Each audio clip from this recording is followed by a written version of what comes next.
মেয়েদের জীবন কি অদ্ভুত, তাই না? দেখেন যে মেয়েটা বাবার বাড়িতে শুধু বসে বসে খাইতো, ঘুরতো, আর আজ সেই মেয়েটা সংসারের পুরোটা দায়িত্ব মাথায় নিয়ে নিল। মাছ কিনা থেকে ধরে সবজি কিনা থেকে ধরে সবকিছুই কেনাকাটা করতে হয়। আজকে বাজার থেকে বাজার করে আনলাম আলু, সিম, তারপরে সিমের বিচি, ফুলকপি, এই তো পেঁয়াজ, তারপরে এই যে অনেকদিন ধরে করে মুড়ি নাই, হঠাৎ করে মুড়ি খাবার ইচ্ছে হয়েছে, এই জন্য মুড়ি নিলাম। চকলেটের বক্স আনলাম।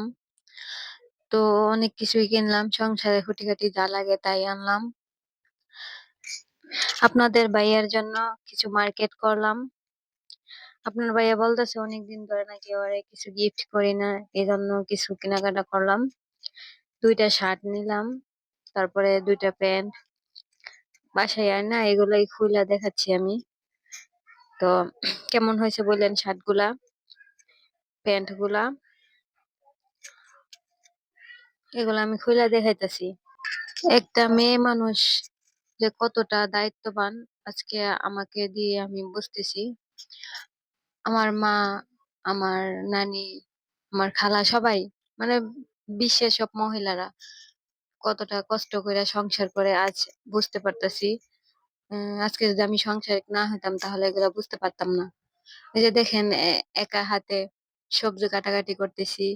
এই যে একা একা সিমের বিচি গুলা মানে আমি ছিলতাছি। কেউ এসে আমার একটু হেল্পও করতেছে না, একা একা আমি বলতাছি সিমের বিচি চুলাইতেছি আর বলতাছি যে দেখেন আমি একা একা খাবো, কাউরে দিব না। তো সবকিছু আপনার সাথে শেয়ার করতেছি আর কাটাকাটি করলাম, সবাইকে দেখাইলাম কি আনলাম। তারপরে এই যে এখন আমার রান্না শুরু হয়ে গেছে, আমি রান্না করতেছি। রান্না শেষে আহ প্রথমে রান্না করতেছি মুরগির মাংস দিয়া, আলু দিয়া, আবার আলু ছাড়া আমার মজা লাগে না, মুরগির মাংস দিয়া আলু রান্না করতেছি। আর হয়েছে গিয়া সিমের বিচি দিয়া, আপনাদের ভাইয়া সিমের বিচি দিয়া মুরগি দিয়ে রান্না করতে বলছে, এই জন্য রান্না করতেছি। তারপরে আবার মাছ ভর্তা, ভাবলাম যে একটু মাছ ভর্তা করি, মাছ ভর্তা করলাম। কি অদ্ভুত, তাই না? বাপের বাড়িতে ভাত রান্না করতে পারতাম না, ভাতের মার গালাইতে পারতাম না, জানতাম না। আজ সেই মেয়েটা শ্বশুর বাড়িতে আইসা সবকিছু রান্না করা শিখে গেছে। কত পদের তরকারি, মানে কি কি রান্না করা সবকিছুই মানে হালকা হালকা পারি। সবাই আমার জন্য দোয়া করবেন, আমার জন্য সবাই দোয়া করবেন, আমি যেন সংসারটা গুছিয়ে রাখতে পারি, সবার মন জুগিয়ে চলতে পারি।